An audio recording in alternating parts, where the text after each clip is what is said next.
여러분, 무엇답다라는 말을 많이 하죠. 대통령답다, 국회의원답다, 학생답다, 그리고 장남답다, 이런 말을 많이 합니다. 자기에게 주어진 사명이나 역할에 충실할 때 무엇답다라는 말을 합니다.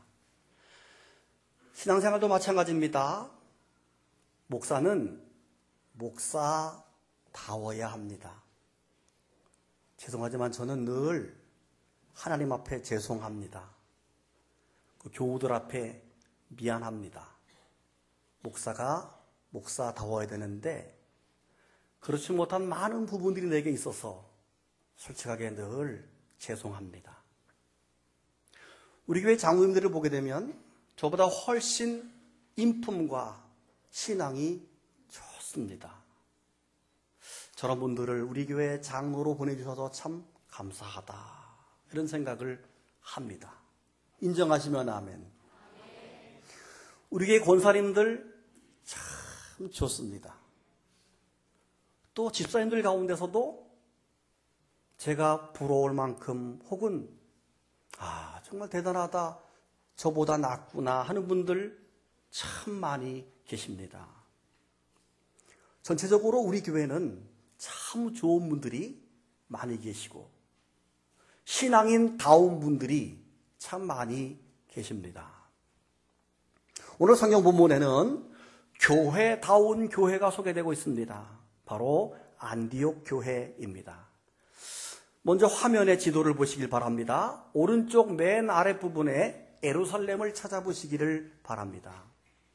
예루살렘에서 곧장 북쪽으로 약 500km 되는 지점에 안디옥 찾으셨습니까? 저 부분이 안디옥이라고 하는 지역이고 가장 넓은 부분이 터키, 그러니까 지금의 터키의 동남부에 안디옥이 위치하고 있습니다. 안디옥은 팔레스틴과 소아시아를 이어주는 무역의 중심지로 약 50만 명의 인구가 당시 살았던 아주 지중해 제3도시로서 아주 활성화된 그런 도시라고 말할 수 있습니다.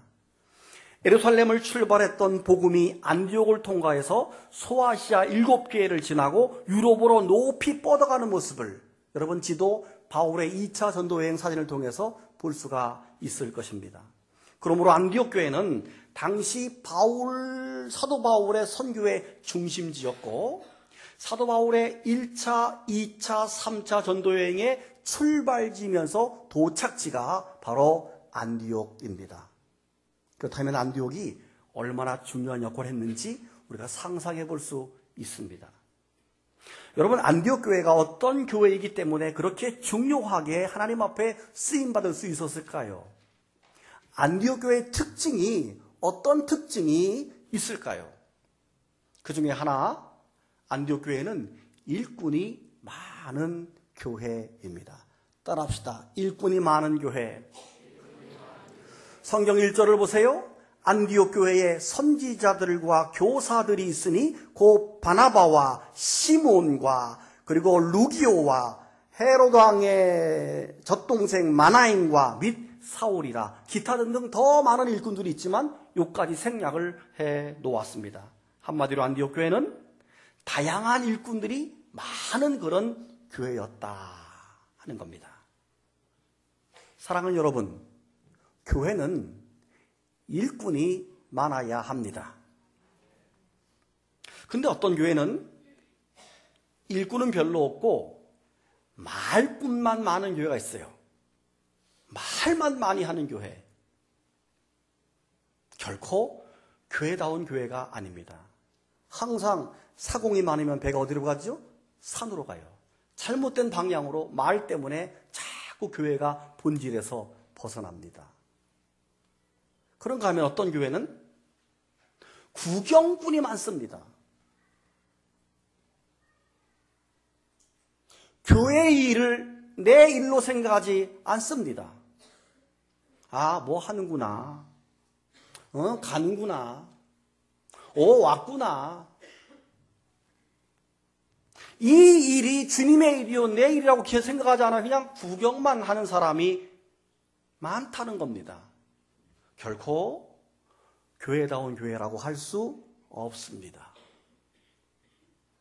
너무도 감사하게 저희 교회는 말꾼은 없습니다. 말꾼이 없어요.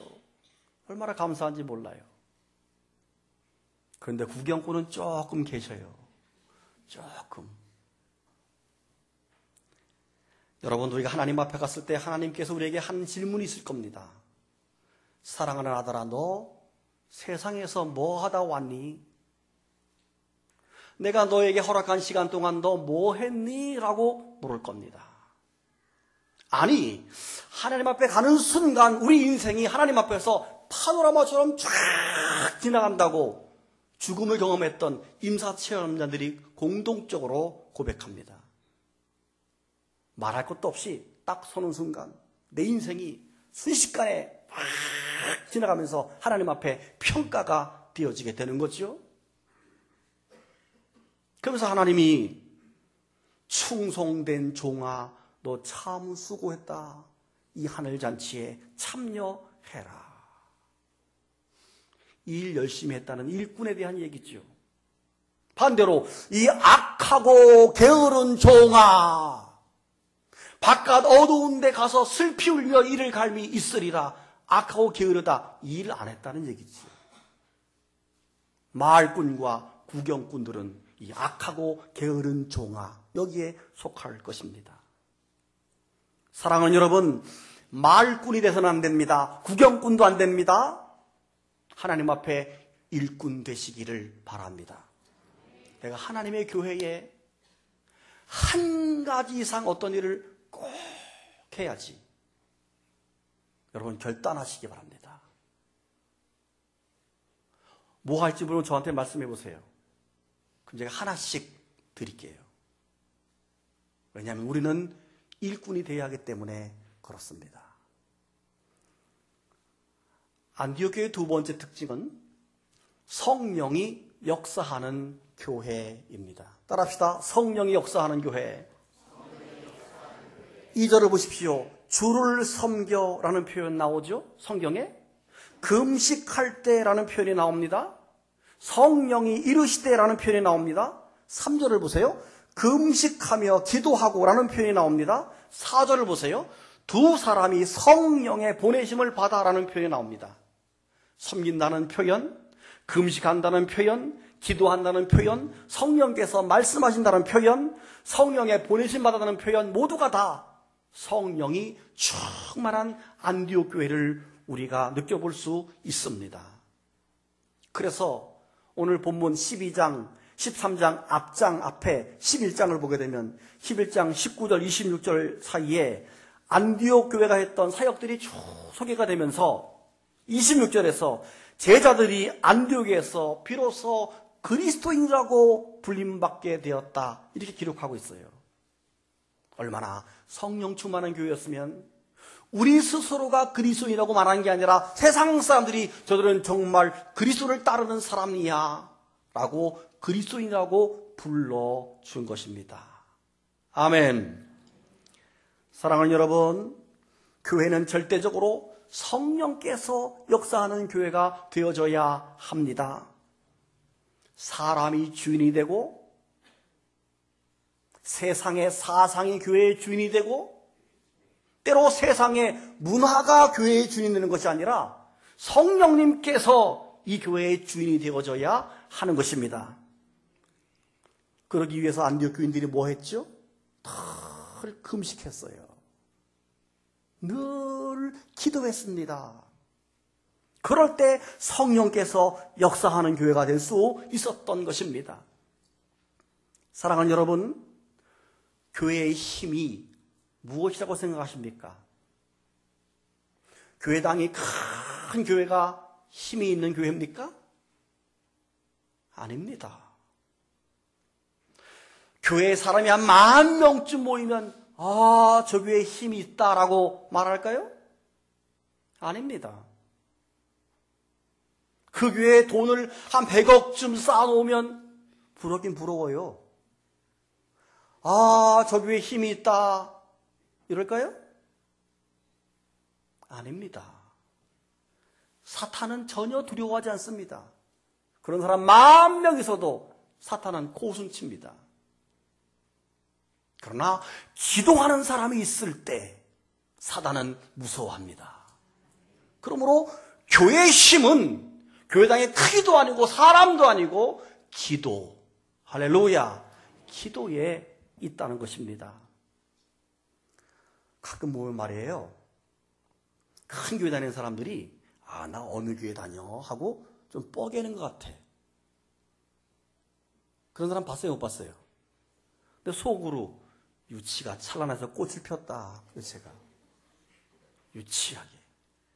서울대학교는 시험이나 봐서 들어가지. 그 교회 시험 받으러 갔어요, 지가? 그냥 간 거지. 누구나 다 오라고 그래요. 갈 수 있어요. 근데 마치 자기가 뭐 훌륭해서 큰 교회 가는 것처럼. 유치가 찬란해서 뭐가 펴요? 꽃이 피고 있어요. 유치한 거예요. 내가 이 교회에서 얼마나 기도하는가가 자랑해야 될 것이지, 우리 교회가 몇 명 모인다고 사람을 자랑하고, 정말로 한심한 것입니다. 여러분, 예수님께서 귀신을 쫓아내자 보고 있던 제자들이 예수님께 묻습니다. 예수님, 저희는 왜 그런 능력이 안 나타나지요? 어떻게 하면 되지요? 그때 주님께서 뭐라고 말합니까? 기도 외에는 이런 종류가 나갈 수 없느니라. 기도 외에는 이런 종류가 나갈 수 없다라고 말합니다. 하나님의 교회는 기도 외에 다른 방법이 없다는 것입니다. 오늘 본문 13장 바로 앞장 12장을 보게 되면 베드로가 복음을 증거하다가 옥에 갇혀 있습니다. 바로 며칠 전에 헤롯 왕이 야고보를 칼로 죽였습니다. 이제 야고보 다음에 베드로를 죽이려고 지금 잡아다가 옥에 가뒀는데 마침 때가 무교절이기 때문에 절기 끝난 다음에 죽이려고 옥에 가둬서 지금 쇠사슬에 묶여있는 그런 상황이 베드로의 상황입니다. 교인들이 생각할 때 큰일 났어요. 야고보도 잃어버렸는데 거기다가 베드로까지 잃어버리면 큰일 나겠어요. 그래서 그들이 모여서 뭐 했어요? 기도했습니다. 할렐루야. 어떻게 됐습니까? 하나님의 밝은 빛이 베드로에게 임합니다. 그를 묶었던 쇠사슬이 싹 풀립니다. 첫 번째 파수꾼을 지나자 쇠문이 휙 하고 열립니다. 두 번째 파수병을 지나자 쇠문이 저절로 싹 열립니다. 무엇 때문에? 기도할 때 묶인 것이 풀리고, 할렐루야, 눌리는 것으로부터 해방된다는 사실을 믿으시기를 바랍니다. 요즘 저희 교회 사순절 특세 때 우리 교우들이 많이 나와서 열심히 기도해서 얼마나 감사한지 몰라요. 몇 명 나오냐고요? 1,000명에서 조금 빠져요. 그런데 평소 때보다 워낙 많은 분들이 더 기도하니까 목사로서 너무 목회하는 데 있어서 이것이 목회구나 너무 기쁘고 든든하고 좋아요. 왜? 교회의 힘은 뭐에 있어요? 기도에 있으니까. 교우들이 기도 많이 온 날은 목사로서 참 보람이 있고 의미가 있고, 목회 잘하고 있구나가 마음속에 인정돼요. 근데 막 여러분이 막 안 나오고 교회 기도 안 하면 나 목회 못하는 것 같아. 절망의 나락으로 빠져요. 요즘 너무 좋아요. 사순절에 여러분이 많은 분이 나오셔서 열정적으로 기도하니까 얼마나 좋은지 몰라요. 여러분, 더 많이 모여 기도하십시다. 우리 더 많이 기도합시다. 오늘 우리 선교사 파송식 하는 이승호 선생님 좀 뒤에 나오시면 그 얼굴을 볼 수 있을 건데 제가 훨씬 더 잘생겼어요. 참고 이따 확인해 보세요. 제가 훨씬 더 나아. 몸무게 더 많이 나가, 배 더 많이 나왔어, 결혼도 훨씬 일찍 했어. 난 아들도 둘인데 아들 하나밖에 없어요. 딸은 또 둘이 좀 부러워. 내가 훨씬 더 나아. 근데 제 32년 지기 친구예요. 근데 한 가지 부러운 게 하나 있어요. 기도를 많이 하는 목사입니다. 만나면 금식기도해서 내가 놀려요. 너는 뭐 그렇게 죄를 많이 져서 맨날 굶고 있냐. 좀 먹고 기도해라. 먹고 힘내서 기도해라. 너 계속 뭐 목회를 힘내서 해야지. 굶고 하냐. 교인들이 성미 안 주냐? 막 내가 툭하면 10일, 20일, 40일 금식도 했어요. 또 이 자비와 사랑과 의협심은 또 강해서 전혀 알지 못하는 타교파 목사님이 간이 안 좋아서 막 목회를 못하고 죽어가니까 자기 간을 70%를 떼어줬어요. 간도 크더래 또 다른 사람보다. 주책 바가지, 여러 가지로 주책 바가지. 그래서 내가 따라가지 못하는 몇 가지가 있어요. 그러니까 나머지는 다 못한데 기도는 저보다 많이 해요.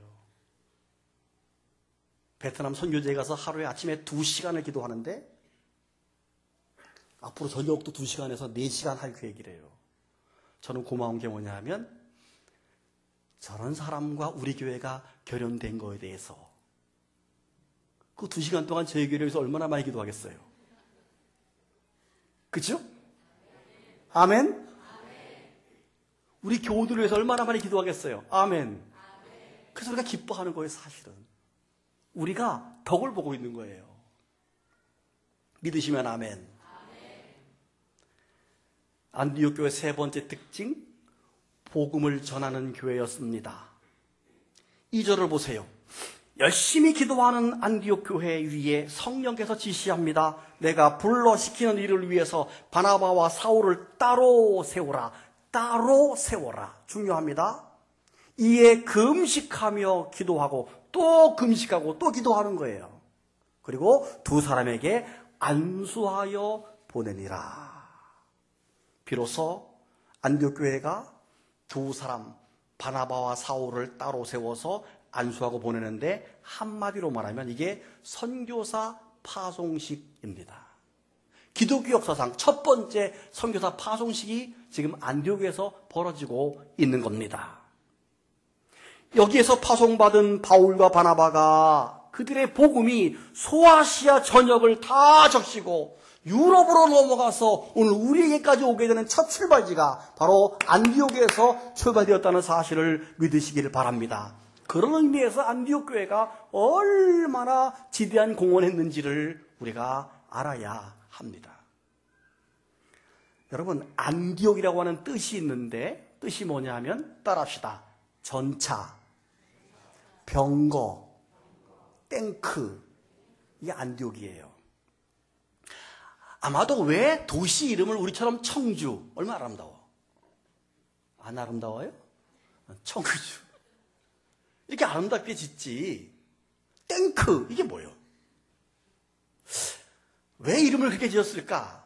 아마도 그 시대 사는 사람들이 외세로부터 자꾸 침입이 많으니까 우리가 너끈히 이겨내고 쫓아낼 수 있는 힘을 기르기 위해서 그걸 소망하는 마음에서 자기들의 그 지역 이름을 탱크라고 짓지 않았는가라고 우리가 추측합니다.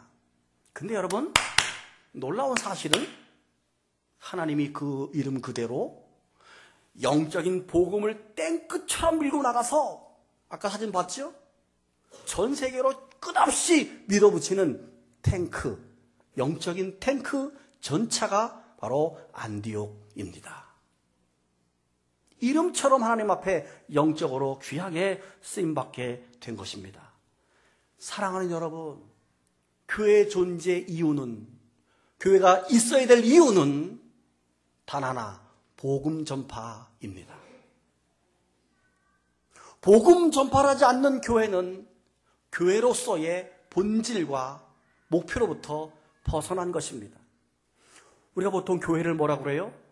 구원의 방주, 구원선, 이렇게 말해요. 이 땅에 죽어가는 많은 사람들을 얼른 끌어다가 이 복음산으로 데리고 오는 것이 교회 역할이에요. 그럴 때 우리는 구원의 방주라고 말해요. 그런데 만약 우리가 배 안에 모여서 우리끼리 재미있게 밥 먹고 놀고 노래 부르고 우리끼리만 즐거우면 그거는 구원의 방주, 구원선이 아니라 따라합시다. 유람선. 그렇잖아요. 우리끼리 놀고 우리끼리 즐거워하고 우리끼리 행복하고 이 구원선과 유람선의 다른 점입니다. 그러면 구원선에 올라탄 사람들은 뭡니까? 바로 복음의 기수들이에요. 선원들이에요. 복음의 선원들. 그런데 유람선에 있는 사람들은 뭐예요? 관광객들이에요. 유람객들이에요. 저와 여러분들, 우리 교회는 유람객입니까? 복음의 선원들입니까? 우리 결단해야 합니다. 복음을 증거하는 복음의 선교적 그런 교회가 될 수 있도록 우리 모두가 복음을 증거하는 교회로. 여러분, 오늘 광고에 나오겠습니다만은 이제 3월이 되면 쌀쌀해요. 그런데 화요 전도대와 목요 전도대가 이제 출발합니다. 3월 달부터. 갔다 오면 코가 빨개요. 그런데 하나님이 우리가 이렇게 전도하는 기간 동안에 정말 좋은 무들을 많이 보내주셨어요. 할렐루야. 그리고 우리는 일주일에 2번 나가고 주일에 나가고 3번 나가는데 주변 사람들은 우리 교회 매일 나가는 줄 알아요. 전도를. 전도 굉장히 많이 하는 교회라고. 그리고 우리 교회를 굉장히 좋게 아주 열심히 있는 교회라고, 부지런하다고 우리 교회를 칭찬해줘요. 우리 전도해야 합니다. 왜? 하나님이 기뻐하는 교회이기 때문에 그렇습니다. 특별히 여러분, 오늘은 우리가 선교사 파송식을 하게 되는데, 우리 교회가 지금까지 나름대로, 우리 교회 나름대로 힘껏 복음을 증거하는 삶을 살아왔습니다. 지금도 그렇게 하고 있습니다. 저희 교회는 국내의 교회와 선교단체 17군데에 매달 선교비를 후원하고 있습니다. 그리고 해외에 6군데 나라에 선교비를 후원하고 있습니다. 월드비전에 결혼된 아이가 55명, 베트남 아이 5명 추가해서 60명의 어린아이와 결혼되어 있는, 나름대로는 그래도 열심히 우리 교회의 어떤 규모에 비해서 열심히 하고 있습니다. 그런데 오늘은 조금 다릅니다. 지금까지 우리는 선교 후원이라는 말을 썼습니다. 근데 오늘은 선교 파송이라는 말을 씁니다. 이 파송이 다른 것은 뭐냐면, 후원은 그냥 우리가 일정액을 정기적으로 보내주면 되는 거지만, 파송은 1후원, 2후원, 3후원이 있는데 1후원은 100만 원, 2후원은 50만 원, 3후원은 30만 원씩 14개월, 1년 14개월, 5년 계약을 맺어요.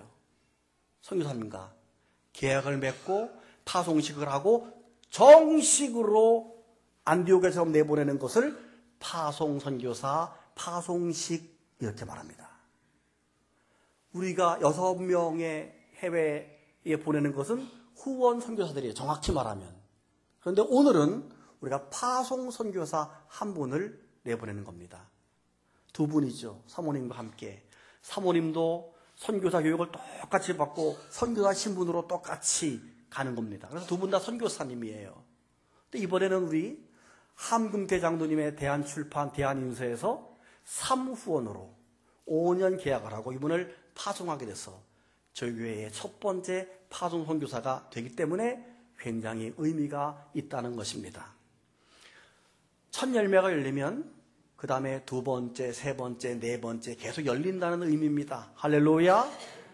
앞으로 우리 교회는 지금보다 더 많은 선교사를 보내고 복음의 열정적인 교회, 하나님이 기뻐하는 교회다운 교회가 될 줄로 믿습니다.